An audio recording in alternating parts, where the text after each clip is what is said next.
আসসালামু আলাইকুম সম্মানিত ভিউয়ার্স, কেমন আছেন সকলে? আশা করি সকলে আলহামদুলিল্লাহ অনেক ভালো আছেন। তো আপনাদের মাঝে নিত্য নতুন ভিডিও নিয়ে চলে আসলাম বিডি বাংলা কোয়েল খামারের পক্ষ থেকে। আমি মোহাম্মদ আল আমিন পরাজি রাখি। তো আজকে যে টপিকটা নিয়ে কথা বলবো সেটি হচ্ছে যে আমাদের কোয়েল পাখি চেনার উপায়। কোয়েল পাখির মেল এবং ফিমেল চেনার উপায় আজকে আপনাদেরকে বিস্তারিত তুলে ধরবো। তো আপনারা যারা নতুন খামারে আছেন বা নতুন খামার করতে চাইতেছেন, ইদানিং এর মধ্যে পাখি উঠাইবেন, তাহলে তাদের উদ্দেশ্য করে আজকের ভিডিও। আমার ভিডিওটা আপনারা মনোযোগ সহকারে শুনবেন, তাহলে আপনাদের উপকারিতা আসতে পারে। তো আমার ভিডিওতে যদি আপনারা যদি নতুন হয়ে থাকেন, অবশ্যই চ্যানেলটি সাবস্ক্রাইব করে রাখবেন, যাতে নিত্য নতুন ভিডিও আপনাদের পাশে চলে যায়। যারা সাবস্ক্রাইব করে রাখছেন তাদেরকে আমার অন্তঃস্থল থেকে অসংখ্য ধন্যবাদ, এবং আপনাদের ভালোবাসায় আমি যাতে আরও উপরে উঠতে পারি সেই শুভকামনাই আমার জন্য করবেন। তো আজকের যে ফিমেল এবং মেলের চেনার উপায় সেগুলো আজকে তুলে ধরবো আমি, কারণ আমিও নিজে প্রতারিত হয়েছি, তাই আমি আজকের এই ভিডিওটা বানাইতেছি। আমার সর্বপ্রথম আমি 22 পিস কোয়েল পাখি নিয়েছি, 22 পিসের মধ্যে আমাকে 11 পিস চেলে পাখি দিয়ে দিচ্ছে।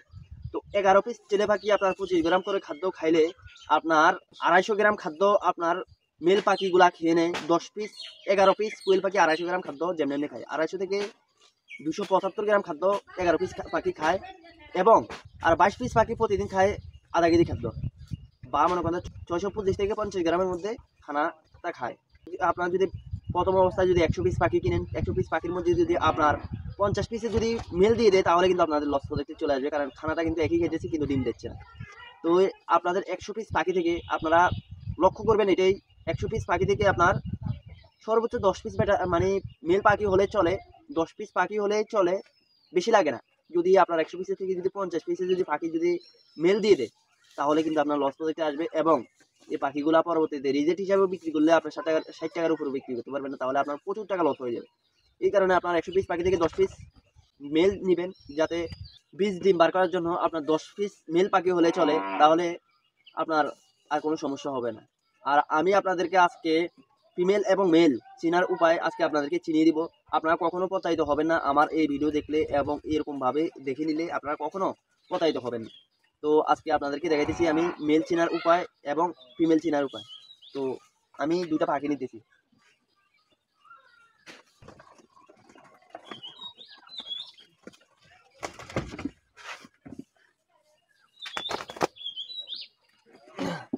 আমার হাতে যে দুইটা পাখি দেখতে পাচ্ছেন, এই পাশেরটা হচ্ছে যে একটা মেল পাখি মানে ছেলে পাখি, আর এই পাশেরটা হচ্ছে যে একটা মেয়ে পাখি। মেয়ে পাখি সবসময় মোটা তাজা একটু বড় সাইজের হয়, আর ছেলে পাখি দেখবেন একটু শুকনা টাইপের, একটু ছোটোখাটো হয়।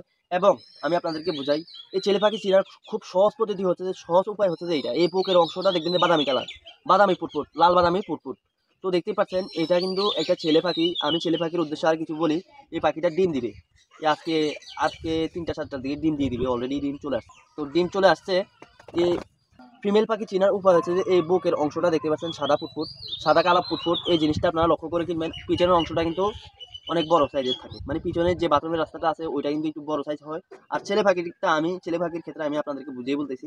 তো আমি এই পাখিটা রেখে নিই, তারপর আপনাদেরকে সম্পূর্ণ ভিডিওতে তুলে ধরবো মেল পাখি চেনার উপায়। এখানে দেখতে পাচ্ছেন এই মেল পাখিটা আমি আপনাদেরকে সম্পূর্ণভাবে বুঝিয়ে বলবো। এই মেল পাখির আপনারা দেখতেছেন, আমার ভিডিওটা ভালোভাবে হচ্ছে কিনা আমি সঠিক জানি না, তারপর আপনাদেরকে দেখাই আমি। এই দেখেন, এই বুকের অংশটা কিন্তু খুবই বাদামি, বাদামি দেখতেছেন। এই বুকের অংশটা দেখবেন, আর এই পিছনের অংশটা দেখবেন। এই পিছনের অংশতে দেখেন, এই পিছনের অংশ দেখেন সাদা ফেনার মতো বাইরে হইতেছে। এটা হচ্ছে যে মেল পাখি যে বীজ, এই বীজের অংশটা হচ্ছে যে এটা। এই পিছনের অংশটা দেখবেন মেল পাখির সবসময় ফুলা থাকে, এবং সাদা পেনার, সাদা সাবানের পেনার মতো বাইরে হয়। তো এটা হচ্ছে যে আপনার মেল পাখি মানে ছেলে পাখি, ছেলে পাখি। তো আপনারা অবশ্যই বুঝতে পারছেন এটা ছেলে পাখি চেনার উপায় কি, আর মেয়ে পাখি চেনার উপায় কি অবশ্যই চিনে গেছেন। আর যদি তারপর যদি না বুঝেন, তাহলে আমার কমেন্ট বক্সে আপনারা কমেন্ট করতে পারেন, ভাই কিভাবে চিনবো, আমি আপনাদেরকে সম্পূর্ণ বিস্তারিত ভেঙে দিব কিভাবে চিনবো। কারণ আমি নতুন হিসাবে আমি যে দড়াটা খাইছি, আপনাদেরকে ওই দড়াটা যাতে না খায়, ওই কারণে আমি আপনাদেরকে ফিমেল এবং মেল চেনার সহজ পদ্ধতি করে দিচ্ছি। তো এটা রেখে নিয়ে আমি আর কিছু কথা বলি। আপনার পাখি যখন ডিম পাড়া পাখি কিনবেন, বা রানিং ডিম পাড়তেছে ওইরকম পাখি কিনলে আপনার ওই সময় কিন্তু ধরা খাইতে পারেন, হয়তো পাখিটা রিজেক্ট 1 মাসের মতো ডিম দিবে। 1 মাস ডিম দেওয়ার পর কিন্তু আপনার পাখিটা ডিম আর কখনো দিবে না। কারণ একটা কোয়েল পাখি আমার জানা সত্ত্বে, একটা ফিমেল কোয়েল পাখি 15 থেকে 18 মাস পর্যন্ত ডিম দিয়ে থাকে, তারপর কিন্তু ওই পাখিটা রিজেক্ট হিসাবে বিক্রি করে দিতে হয়। ওই পাখিটা আর কোনো কাজে আসবে না, ডিম দিবে না, এই কারণে বিক্রি করে দিতে হয়। তাহলে আপনার রানিং ডিম পাড়া পাখি যদি আপনার যদি 100% যদি রানিং ডিম পাড়া হয়, 3 মাস হচ্ছে ডিম দিতেছে, ওইরকম পাখি যদি পান তাহলে কিনবেন। কিন্তু ওগুলোর রেটও বেশি। কোন জায়গায় কিরকম রেট এটা আমি বলতে পারি না, কিন্তু আমাদের এখানে রানিং ডিম পাড়া পাখি সচরাচর বেচে না। তারপর যদি আমরা জোর করে নিই তাহলে 110 থেকে 20 টাকা করে পিস নেই।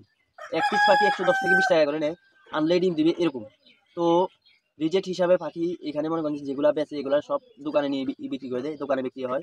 তো রিজেক্ট পাখি এই কারণেই। আর হচ্ছে যে আপনার বাচ্চা থেকে নিবেন, বাচ্চা থেকে নিলে আপনারা একদিনের বাচ্চা নিলে কিন্তু নতুন হিসাবে কিন্তু আপনারা কিছুই বুঝবেন না।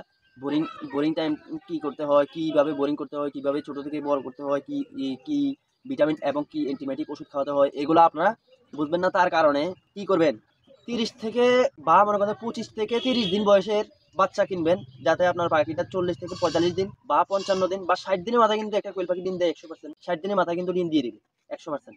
তাহলে আপনারা 30 দিনের বাচ্চা কিনলে আপনারা 15 দিন পারলে আপনার হচ্ছে যে কত, 45 দিন। 45 দিনের মধ্যে আপনার পাখি যদি ডিম না দেয় তাহলে 55 দিন। 55 দিনের মধ্যে যদি ডিম না দেয় তাহলে আপনার 60 দিনের মাথায় 100% দিবে। কারণ আমার পাখিগুলা আমি 30 দিন বয়স 31 দিন বয়সের পাখি কিনছি আমি, আল্লাহর রহমতে আমার পাখি 55 দিনে ডিম দিয়ে দিচ্ছে। আমারগুলো লেট হয়েছে একটা কারণেই।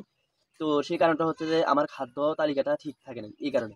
আপনারা সর্বপ্রথম যদি 30 দিনে পাখি আনেন তাহলে সোনালী স্ট্যাটাস ন্যাচারাল পিট যেটা, এটা খাইতে দিবেন। তারপর ডিম পাড়ার পর, ডিম প্রোডাকশন দেওয়ার পর আপনার মনে করেন যে ডিম সবগুলো পাখি রানিং, আপনার যতগুলো পাখি আছে ততগুলো পাখি ডিম দিতেছে।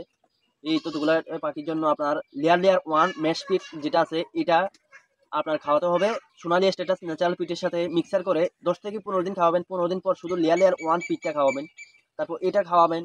আর যদি আপনাদের ওইখানে যদি কোয়েলের একটা পিট থাকে, কোয়েল পিট, এই কোয়েল পিটটা যদি আপনারা যদি পেয়ে থাকেন তাহলে অবশ্যই ওইটা খাওয়াবেন। ওটা কিন্তু খুব গুরুত্বপূর্ণ কোয়েল পাখির খাবার।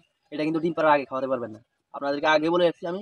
এটা ডিম পাড়ার আগে খাওয়ালে মনে করেন আপনার ডিম প্রোডাকশনটা কমে যাবে। ডিম পাড়ার পর খাওয়াবেন, দেখবেন ডিম 100% ডিম পেতেছেন। তাহলে আমার এই কথাগুলো যদি আপনারা যদি মনোযোগ সহকারে যদি শুনে থাকেন এবং বুঝেন তাহলে কিন্তু আপনাদের উপকার আসবে। তাহলে আমার ভিডিওতে যদি আপনারা নতুন হয়ে থাকেন তাহলে অবশ্যই লাইক কমেন্ট শেয়ার করে চ্যানেলটি সাবস্ক্রাইব করে রাখবেন, যাতে নিত্য নতুন ভিডিও আপনাদের মাঝে চলে যায়। তো বিডি বাংলা কোয়েল খামারের পক্ষ থেকে আপনাদেরকে স্বাগতম এবং আজকের মতো বিদায় নিচ্ছি। আমি মোহাম্মদ আল আমিন ফরাজি রাফি। আসসালামু আলাইকুম।